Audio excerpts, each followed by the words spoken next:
All right. So we left off with the United States not joining the League of Nations. We also talked about some of the weaknesses of the League last class. The fact that they didn't really have an army. They couldn't prevent anyone from coming and going. Japan just walks into the League in 1935 and says, "We're out." And they walk out, and the League can't stop them. They really can't do much about the aggression of the Japanese in Manchuria. They can't stop the aggression of the Japanese in China.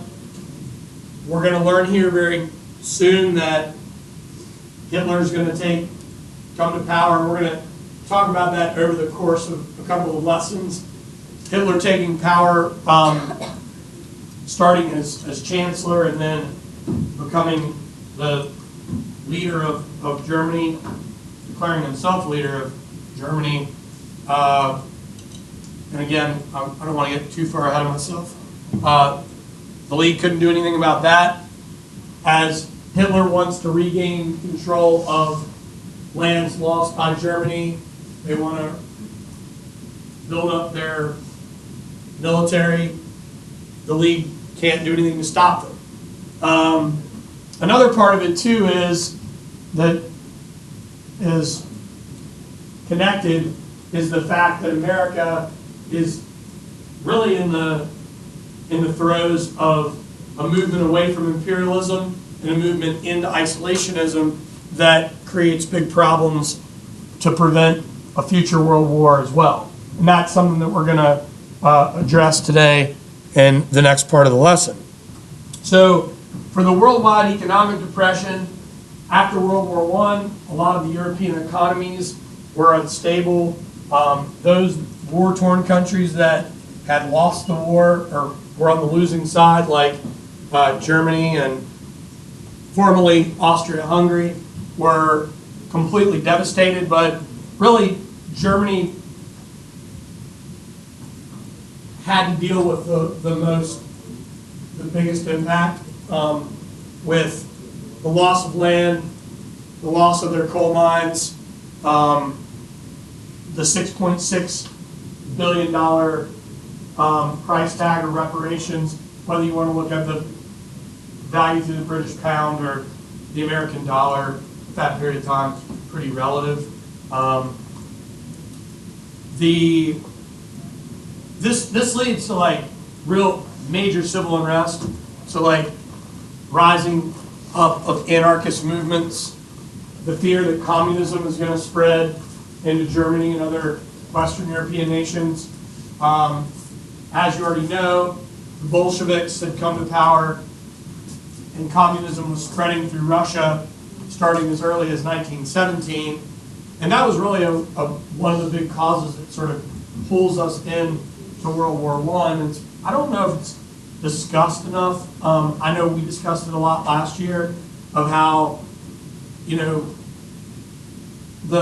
we talked about the Lusitania and the Zimmerman Note and German spies and all that, but there's a real tipping point for Wilson to declare war. And there's also, does anybody remember Wilson's slogan going into the world? We must do what? Make the world safe for what? Very good. Must make the world safe for democracy. Well done. So that we can make a real clear connection to anti-communism, and that's one thing that really Western Europe and America shares. And it's also another reason why America starts to like really sort of close up its doors and moves toward isolationism during this era. So there's a boom era in the United States in the post-World War I era, the boom of the 1920s. The stock market is just absolutely raging. It's a bull market. And then something that we got to keep in mind here is that as Wilson passes away and we have a new presidential run in American politics in this era, does anybody remember who wins the election of 1920? No. That's your own right path. Wilson's out. Coolidge is a really good guess, and Hoover's a really good guess. This guy's no. By now he's on the Supreme Court. This guy's campaign slogan was a return to normalcy. He's kind of forgotten about because he dies in office. Warren G. Harding, right? So Warren G. Harding. What do we know about Warren G. Harding? Anything? He died in office, okay. So he did die in office, but Warren G. Harding he's from Ohio, and he is what we would consider a big business president, right? This is a return to what style of government leaving business alone? Laissez-faire. Very good. Laissez-faire capitalism. Excellent job, guys. Well done. So this is a return to that. So you're shutting your doors. You're getting away from the imperial global involvement. Start using that old Monroe Doctrine sort of rhetoric. You have a series of presidents who are business-minded, big growth type of people who really are hands-off. Harding, Coolidge, Hoover, right? Hoover is really like one of our first sort of millionaire type presidents. He's a self-made millionaire, he's an economist by trade. Don't get me wrong, Hoover he wasn't just like some cold-hearted tycoon. He was a big part of the aid package for the Dutch in the post-World War I era. But the bottom line here is that the American growth during this era has a lot to do with the fact that the presidential the presidents that are in office and the Congress, the Republican-dominated Congress in this era, is moving away from the progressive era and moving toward a resurgence of big business like we saw at the turn of the 20th century. The end of the 20th century, end of the 19th century, beginning of the 20th century. But as we all know, because you all have been in some way, shape, or form in an econ class, markets are what? They're volatile and they're also cyclical, right? There are booms and there are busts. And that bust occurs, and it's a catastrophic bust, in 1929. Keep in mind that this is like a really big event in American history, but also world history, because you all may remember that through the entire 19th century, the United States typically got hit with a panic or a depression or a recession. It was like boom, bust, boom, bust, boom, bust, boom, bust, boom, bust for like every 10 to 20 years. And then you have this crazy amount of success through the Second Industrial Revolution. You have a crazy amount of post-World War I success economically, and then the entire thing collapses. No one is really prepared to take on the challenges of the level of unemployment that occurs during the Great Depression in America. But what is also important here is that in all those previous busts and panics and depressions, those had typically been caused by disruption or panic or collapse in the European markets. They made a ripple effect globally across the Atlantic. This one we started. We started a panic that created even more devastating ripple effects across the Atlantic to a war-torn Europe. So it was really a global recipe for disaster. So for us, unemployment rises 25%, 50% for African Americans and minorities. People are starving. This gets us to tighten up even more in the isolationist sort of mentality. And the same type of thing is going on in Europe. People are trying to take care of their own. They're trying to take care of themselves. And this provides an opportunity for people like Adolf Hitler to rise up and say, I will help you get food back on your table. I will help you find jobs. I will restore dignity to this country. The same thing with Benito Mussolini in Italy. Japan's a little bit of a more difficult nut to crack, which we'll talk about moving into the next lesson, because they are an imperial country with an emperor that is believed by some of their citizens to be a living god. We'll deal with that later, but Japan too suffered during this era as well. So the economy's plummeted, unemployment rose, and people start to turn to some not so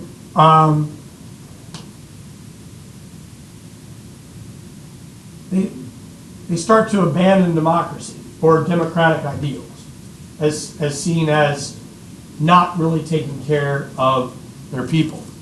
So we have German breadlines in the post-war era during the economic depression, post-World War I, Japanese children eating radish roots. And then this was the picture that I talked about before. This is how devastating how devastated the German economy was. They attempted to use some inflationary tactics. And do keep in mind, this is like the beginning of the Keynesian theory. Are you all familiar with Keynesian economics? Keynesian, John Maynard Keynes, a British economist, came up with the idea of pump priming. It's like you use inflationary tactics to get country back on its feet. And this is sort of an example of where inflationary tactics don't work, because at the end of the day, your cash is only worth what? What it's backed by. Right, what the commodities it's backed by. So if your gold supply, your silver supply, and your other natural resource commodity supply is depleted, then the value of your currency is gone. So this is like exactly what the Confederacy was faced with at the end of the American Civil War. All of their money was worthless. All the money that would have been printed had no value. So this is what it was. This is the German mark. Children using the stacks of German mark as building blocks. Yeah. Did it like go back up? Like if they had saved that money, would they have like the fortune money? So what they're going to end up doing is they'll restructure, like when the Nazi, when we think about the Nazi party, it's more than just Hitler. It's like actually a political party that gets itself involved in the democratic process. And part of that, them coming to power, is their economic restructuring. So we'll actually look at what they do to restructure. And a big part of their restructuring is going to be what we all would refer to as socialistic programs, right? Public works programs, building roads, like they build the Autobahn, building parks, building what everybody was believing to be products for the common good. We're building shovels to dig the roads, we're building tractors. But really, in those plants, they were building planes, they were building tanks, they were rebuilding up their military, and everybody was starting to get jobs. And this economic policy and the change in the way they dealt with their currency, it all like comes back into play moving forward. So, we'll handle that when we talk about Hitler coming to power and their economic restructure. So, some American isolationist policies that I want to talk about, and I think I just passed over it, so I want to kind of hit back on the Hawley-Smoot tariff. Did I include that on the last? Is that included? Last year.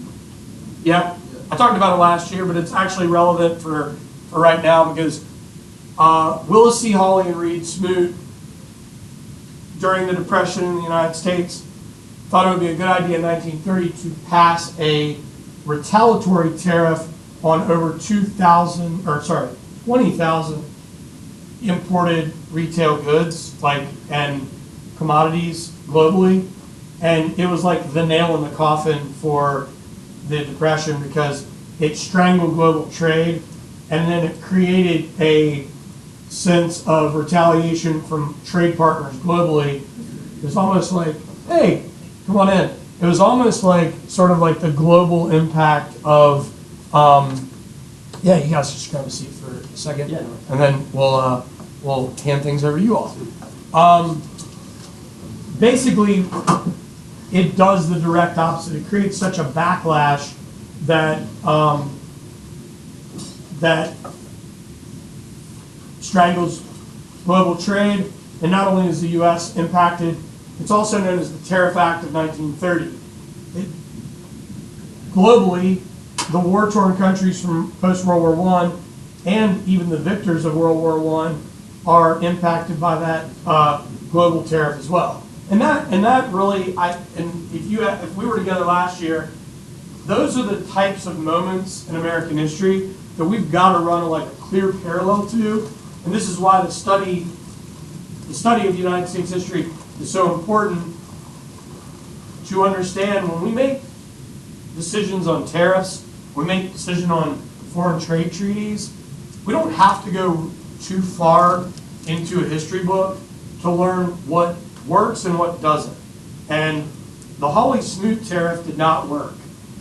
It was considered one of the worst pieces of American foreign policy in the 20th century. So, I'm going to just sort of wrap up here. There's also, with the Republicans in Congress, there's a group that's sort of pushing for the isolationism.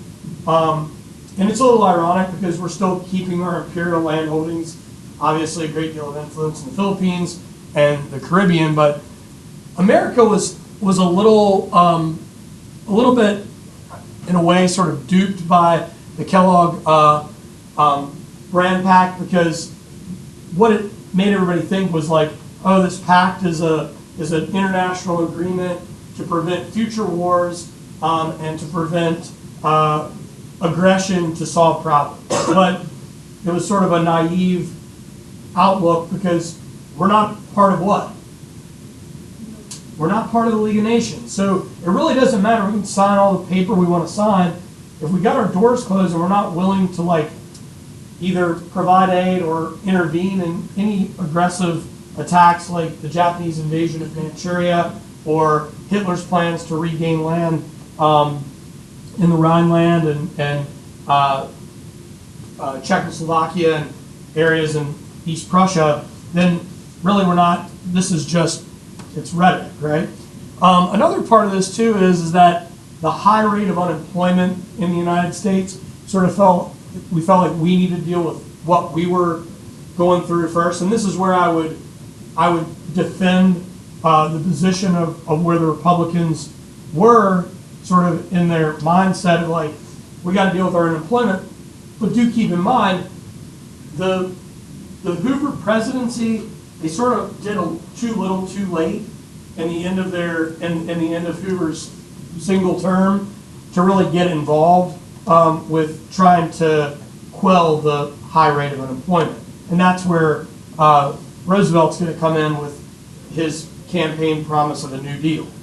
Another important individual that we're going to deal with moving forward is Gerald Nye in the establishment of the Nye Committee. It's basically an isolationist committee led by a number of Republicans. Gerald Nye of North Dakota is going to be the guy that leads it. And it's like, we need to hold true to the Monroe Doctrine. We need to stay out of European affairs. We've been duped into World War I by propaganda and armament sales, and it would be best for us to stay out of any global war, whether it's in Asia or it's in Europe, so or in North Africa for that matter. Especially since something we're going to handle here moving forward is that Italy has already invaded Ethiopia up to this point. So here we have Gerald Nye sitting front and center. We'll delve into that a bit deeper. So this is a good place for us to kind of pump the brakes. Just a little handy-dandy graphic organizer of some of these major causes of World War II. We'll just sort of start from the top of where we've gone, or where we started class before last and where we're headed. Treaty of Versailles and the post-treaty stipulations and laws and reparation laws passed against Germany. The rise of fascism in Italy, led by Mussolini. Japanese expansionism, led by Hideki Tojo and the Imperial Japanese Army. Economic depression globally. Anti-communism in Europe and in the United States. Appeasement, basically the victors in Western Europe and members of the League of Nations allowing Japan to leave, allowing Hitler to take back what the German people believed to be theirs, allowing Italy to invade Ethiopia, allowing these countries to build up these colossal war machines. A rise in militarism in all of these Western European countries. In fact, France and Britain reluctantly had to start trying to get their navy built back up and get their air corps built back up, and they had a real thin line because the Depression had created such a problem that they weren't able to provide enough military force not only to defend their own country, but also to defend all the sprawling colonies that they had in the Pacific, North Africa, and elsewhere. We're going to talk a little bit later about the Maginot Line in our next lesson, or lesson after next. That was sort of the France's plan to defend itself, and we're going to learn that the Nazis just went around it. And then we have this sort of sense of nationalism, and this is one that is extremely important because what Mussolini and Hitler want to do is like restore dignity. They want to restore honor to their people, and it becomes very, very twisted as we move forward. Do you guys have any questions? All right, cool. Let me just pump the brakes here.